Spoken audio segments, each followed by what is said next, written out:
So introduce yourselves first of all to me. Well, my name's Annemarie Dooher and I'm Charles's mum. My name's Deborah Dooher and I'm Charles's sister. Well, you both look like sisters. Everyone tells you that. And I've just dragged you away from the hospital today because you've been there pretty much for the last 6 weeks? Yeah, well, I've been there since the 20th of January and will continue to stay there until the day that he's ready to walk out the door with me. Okay. And on that note, and let's start with something a bit positive before we go back into this story, which is horrific. But you've a bit of good news, haven't you, after all these weeks sitting at his bedside and, you know, your worst nightmares happening in front of your eyes. But you've had some amazing progress. Yeah. Well, considering that on the 20th of January, we were told that we would never have him it was imminent that he was not going to make it. We now... You're okay, Mum? It's all right. We've now been very fortunate through the good care of the neurosurgeons in the Royal Victoria Hospital and the great care from all the consultants in the intensive care unit in the Royal Victoria. They saved his life and God was good and he's given us a miracle and he's still here with us. And he is now recovering very well, so much so that even the staff are alarmed at how quickly he's progressing. But then he always was an amazing young man. He was an amazing child and he's an amazing young adult. And Deborah, you're a nurse by occupation, so, you know, you can really tell us what a miracle this is. It's definitely a miracle, and I suppose the best way that I can try and put it for people is how I've actually seen it. And I think from the beginning of this week, I saw a body laying in a bed, and today I'm talking to my brother. I am able to hug my brother. I'm able to walk him to the toilet so that he can use it himself. Mommy had the pleasure of watching him clip at his nails the last day, and it was put in a group chat, and it was as if we won, I don't know, the World Cup or something. Because it was like, what is going on here?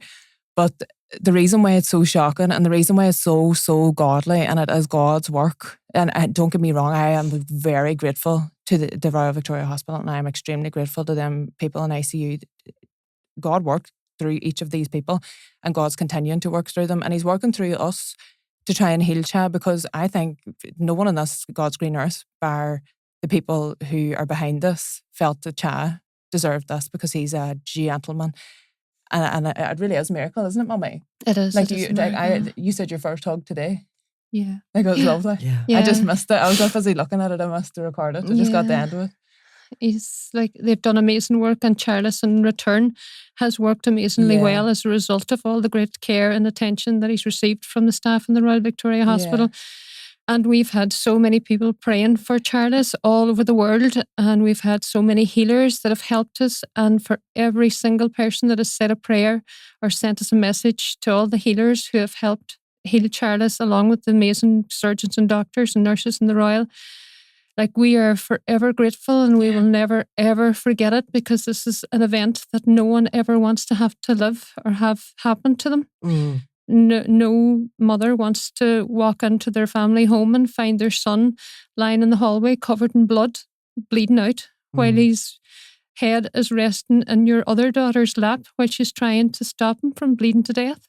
You know, it's just the most horrific thing that any mother could ever witness, and I wouldn't wish it on anyone. And, you know, anyone who had an idea or planned or even thought about doing this to Charles that has children, you know, like, you should be ashamed of yourself. Absolutely shamed to think that you would have the thoughts in your mind and the hatred in your heart to actually approach people and ask them to go in and do a dirty deed like that. You know, life is precious. And my son is very precious to me, as all my children. I love them dearly, and I would do anything for them. But that is, I would hate to think that as a human being that I would have those level of hatred and that type of thoughts in my head, that I would want to carry them out. It's shocking. You're religious or spiritual people. Something obviously has kept you going over the past Well, I few suppose, weeks. you know, I'm not overly religious. You know, I'm not somebody who goes to mass all the time, but, you know, I suppose I have just, that day on the 20th of January, as I drove up the road to Belfast, when my son was airlifted to the Royal Victoria, all I did as I drove the car up the road was just ask God to save him. And from that day to this, for some, like, obviously not for some reason, for the very reason that my son has been spared, it has brought out a very spiritual side within me. Yeah. And Brought it back out. you know, I'm not overly religious, but I certainly will now be saying my prayers more often and would be much more spiritual as a result of it. I think you're always spiritual too, because Mummy lost Maria as well, and like we all kind of had to learn. Like for Mummy, this is especially difficult because we have to remember that Maria was born into this world. She wasn't like Charles or me or you. She wasn't actually ever able or given the blessings that me and you have to get up and walk and talk and move and eat and yawn and be comfortable or maybe move out of a position. She couldn't even do that. And from young and as kids, there was no such thing as home help or like home support or nothing. And like Mommy would have been breaking her back, picking Maria up with her hands and carrying her to the sofa while maybe she seizured, and Mommy would have been giving her medicine and we would have been trying to hold her down and like sucking. We used to, like, there used to be wee things, not like a suction machine. It was like wee things you used to go on a school trip and you would suck up bugs and they would stick in there. That's what we used to have to use to suck up Maria's phlegm and as kids. And we would have done that and they would roll it up and down. And like we are very spiritual because we had to learn how to talk to someone who couldn't speak, and we had to learn how to love. We have learned how to receive love from someone who we only got to see on a Sunday, unless it was summertime or Mommy was off work, where Mommy was actually able to bring Maria home. Like, what age did Maria live until? She lived until she was 16, but no other child, any other child with Maria's condition only lived till they were 9 months. And that's down to the fact that Mummy fought tooth and nail, just like she's doing now for for Maria. And that's why Chaz where he's at too, because you're backing him. And we're all backing him, but you are a different level, like.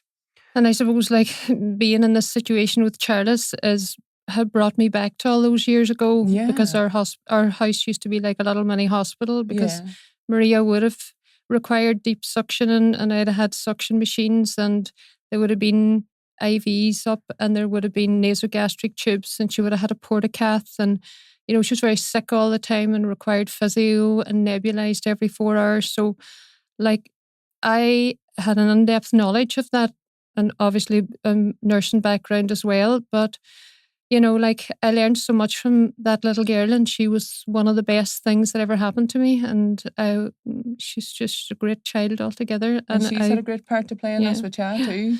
You know. And she has helped Charles as right. She has, yeah. So how many in the family? 5 altogether, 4 girls and a boy. Okay.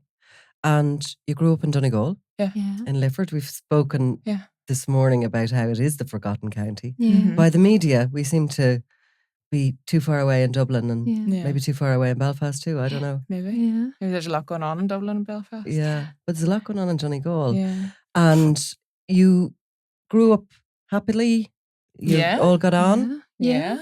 Well, just the usual normal little sibling rivalry things that happen. But just like any other normal family. The only difference was that, you know, Maria was very ill and the children were exposed to seeing like all kinds of medical equipment in the house, and like every 6 weeks without fail, Maria would have been admitted to Letterkenny General for 2 weeks at a time, and the children would have been like, I would have had to pack their bags that had to go down to Molly's. So there would have been 2 weeks worth of clothes that would have went down to Molly's, and you know, the life wasn't normal as such as it would have been for other people who didn't have a sick child. But we managed, and the kids were great. And actually, when Maria was in hospital one time, I went into labour with Deborah, and I actually had her taken out of Letterkenny and met Molly and Sean met me on the... That was you, yeah.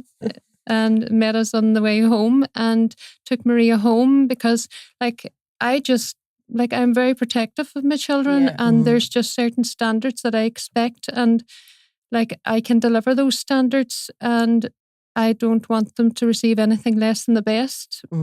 And so I'm not saying that Letterkenny were brilliant and the consultants there were fantastic. It's just Maria was so delicate that I just didn't want to leave her for that many days, because I knew I'd be in for a couple of days after having had Deborah. And, Molly was great, and she was like a second mother to me. She was a granny to kids. She was brilliant. So life wasn't normal per se, but we made it as normal as we could. And then after I had Anya, Maria at that stage was about maybe 6.5, 7. And then she went into Craig House for some respite, which I reluctantly agreed to. And then we used to go up at the weekends and see her when Anya was a baby. And then it became more of a regular thing. Yeah. But even though she was in Sligo, if she was sick, they would always ring me, and then I would have left work and went up and stayed with her in the hospital in Sligo. And then as the years went on, she would have come home at the weekend, and it was the same at the weekend. Again, there would have been a lot of medical equipment with her because she was very highly dependent. But she was great and a very important member of our family. Yeah, for sure. And who came next then, Tanya or? No, Tanya's the eldest, Maria was the second, and Deborah was the third. And Charles? And Charles is number 4. Cha, you call him? Cha. Have you always called him that? Well, we've always called him Cha. Yeah. And then Charlotte came along and he got Charlie. It was a while they adjusted it, but everybody else calls him Charlie now, but we still call him Cha. So Maria was obviously a huge loss to the family. Yeah. She was, yeah. They were all very close. All the kids Anya were. too. And Anya we spoke to on the FaceTime, Yeah. So I suppose as the others grew up and went on, and you studied nursing, and Tanya's a nurse too? Tanya, she actually nursed up in the Royal Victoria Hospital that Charles was being nursed in, so it was probably very difficult for her because she had an in-depth understanding of what was going on. And even as nurses, ICU is a different kettle of fish. It's a numbers game, it's a balancing game that we've learned being there. Right. But it was very hard to learn what they're measuring and difficult to digest that that's the level of pain and discomfort that my brother was in, and that these things actually had to be taken into account. Like, if, for example, his brain pressure, like having to cut out half a skull to ease the pressure of the blows he took to his brain, and his head looking like a lead balloon for weeks and weeks on end, and his neck swollen, and his everything was so bad. I just thought, how are you going to come out of this pit? Like, how are you going to beat this? Like, this is bad, like, And he was very fit and healthy. Oh, fit as could be. He's 26. 26. Yeah. So what's he been doing with his life? Farming, being good to people, helping people out, going to the gym, spend time with his girlfriend, been recently travelling the world, being good to us, coming to the rescue, doing my garden up, built me a shed. He was not finished my garden, so... He was, and obviously still is and will be, our go-to person in the family. Like, Charles is such, and always has been, as as a baby. And like, I remember, like, when he was like literally probably about 4 or 5 months old, maybe not even 4 or 5, maybe 3.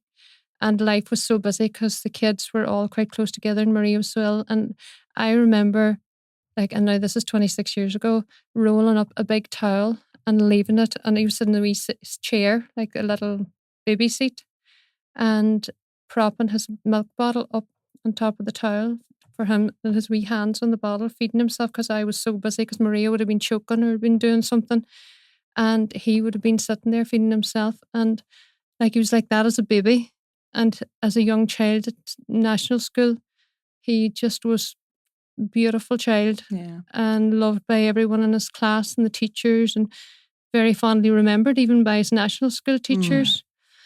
When he went to secondary school, there never was a day's bother with him. He was always just such a calm person. And then when he was about 14, one day we had just come back from America from holidays, and he was going out to school, and he was standing at the mirror in the hall fixing his hair, and I noticed a couple of little red spots on his arm, and I went over and pressed them, and they didn't go away, and I thought, oh, God almighty, like, and obviously, life being so busy, I said to him, you keep an eye on that now, and we'll see what it's like. If it gets any worse during the day at school, ring me. And because he was such a trustworthy young lad, you could have, depended on for anything. And anyway, those 2 little spots came and went in different parts of his bodies for about 2 to 3 days. And I ended up taking him down to the doctors, and he had a condition called idiopathic thrombocytopenia, which is where his platelets were so low that his body was recognizing his platelets as foreign and was eating them, which predisposed him to bleeding internally if he got a knock or anything. And that went on for a few years, and like there was mornings that his legs would have been as black as that night. Yeah. And we managed, we went to Letterkenny and went then to Dublin, and we went from Dublin over to London for a special scan called an Indium scan because they wanted to take away his spleen. And I just didn't feel that it was right because I knew he'd be on antibiotics and tablets for the rest of his life. And, I suppose now that I reflect on that, probably was God spiritual at the time too. Yeah, like I just prayed and hoped and went to healers, and Charles played such an important role in his own recovery from his ITP by growing his own wheatgrass and making sure that it's a he really didn't. difficult thing to happen at that stage. Yeah, and yet and he was so level-headed about anything I told him that he needed to do, he did. Yeah. He's just. I don't even know. It sounds kind of corny for a mother to say that he's just the perfect person, but he is. Yeah. Now, was he able to play sport in that when he was? He used to be a footballer. Yeah. He used to do he used to do cycling. He used to be messing about all the time, and he would have fought with me. He had to stop everything. Yes. If you had a poked him, he would have been predisposed to like serious bleeds. Yeah. And like as we had, even when I had to go to school, like he was on a steroid treatment, and the steroids, how they operated, usually people put on weight. Poor Charles didn't put on weight. His head swole and to a big. I don't know if you ever seen Arnold football head, but poor Charles was walking around like that, and he walked around like that, stoic, and he walked around like that, a smile on his face, and he walked around like that, offering a helping hand to other people, and I walked around like that, saying, "Mommy, I really just want to go to school. Will you not just let me go to school? I won't do anything. I promise I won't play football. I promise I'll just go to school and come home." And what happened? Did he grow out of it, essentially? He did. He healed himself, Healed himself? Yeah. Healed himself, Run around platelets at 1. Nobody would believe you. Even the top consultants wouldn't believe you. Charles was running about at home with platelets at 1. They wouldn't believe you, but they did because we have a mother that'll move mountains for us. And I know that. Seen it with Maria and I've seen it with Chia. So was the farm at home working at that point? Was he always sort of operating towards running that farm? Was that an ambition of his? Yeah. Probably as a young lad, when he was very young, probably all he wanted to do was just play sport. But as he got older, then he got involved in the farm and would have helped his dad on the farm, And excuse me now for asking this question, but the farm, is it sheep or it used to be dairy, but there was issue, and then it went to beef, and then there was another issue, and then it went to just doing the ground and working the ground, and then we had all our machinery burnt, and then we had to start again from that again. And Chaz actually started up now where he's investing in like machines that do more, not like or parts of machines that do more. So like the like of boys in Dublin would have these things, but the boys up in Donegal don't. So Charles is doing this kind of stuff, and he was really passionate about it because he's really intelligent, really smart as well. And Australia, he went to sort of see the world before he came back to do this farming. Yeah. And you mentioned there something that we'll go into about the machinery was burnt. Yeah. So there has been a sort of I suppose we could say an ongoing campaign against the farm, against the land as such. Mm-hmm. That your family have run and farmed for so long. We have to be very careful what we say as regards to this, but there's been a number of incidents that have happened that have you've complained to the Gardaí. There's been some investigations, and there's clearly some sort of a campaign ongoing against your family and the fact that they're running the land. Yeah. The 20th of January is when this campaign becomes extremely dark. And do you want to tell me what happens? Neither of you were thankfully in the house, but your sister Tanya was, and your father. Yeah.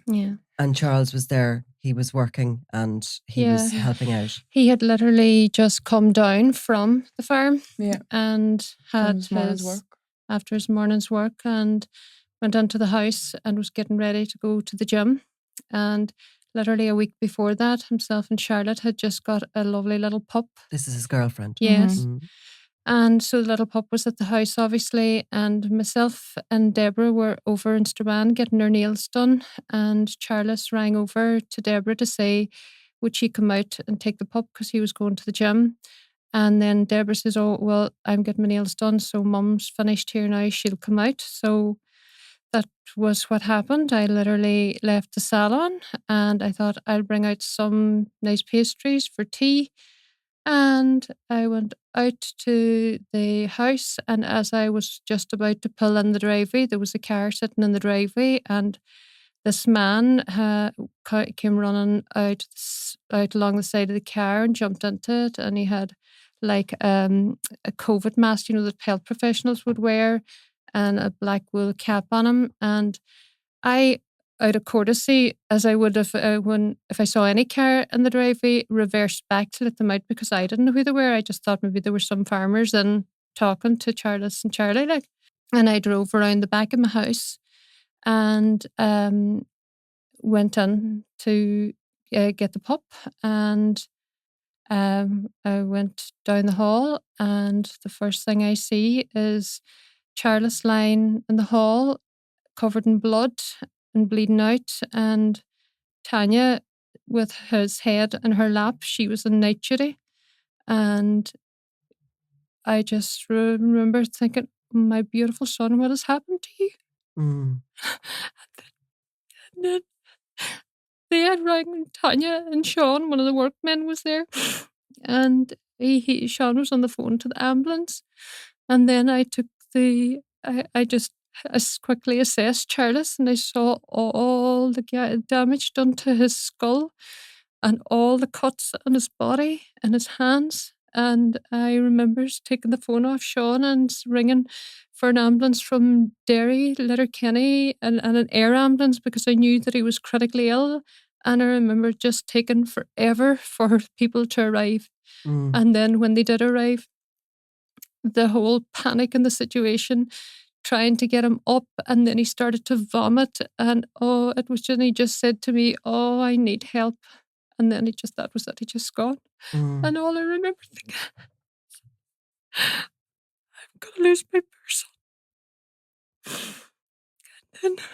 And then obviously he was airlifted, and the guards were there, and they literally just got ready then and headed off up to Belfast.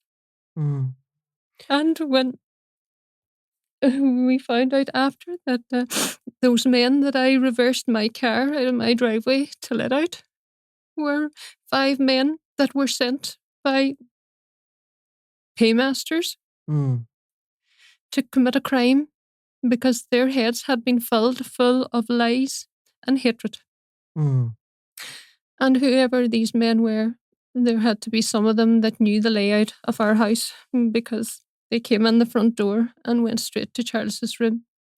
They knew where there was a safe in the attic. They knew the layout of the place. They even were so bad and cruel and calculated about it that they even used our own drying cloths and cleaning equipment to clean their fingerprints off the handles of the doors. Robbie Lawler was out of control. This is Double Cross, the murder of Robbie Lawler. It was going to be an all-out war with him in the middle of it. A Crime World special investigation podcast based on my new book, Web of Betrayal, wherever you get your podcasts. I'm Nicola Tallant, and you're watching Crime World, a podcast about criminals, drugs and the underworld in Ireland and across the globe. Make sure you subscribe to our channel and turn on notifications so you can be the first to watch all our latest episodes. You can also listen wherever you get your podcasts.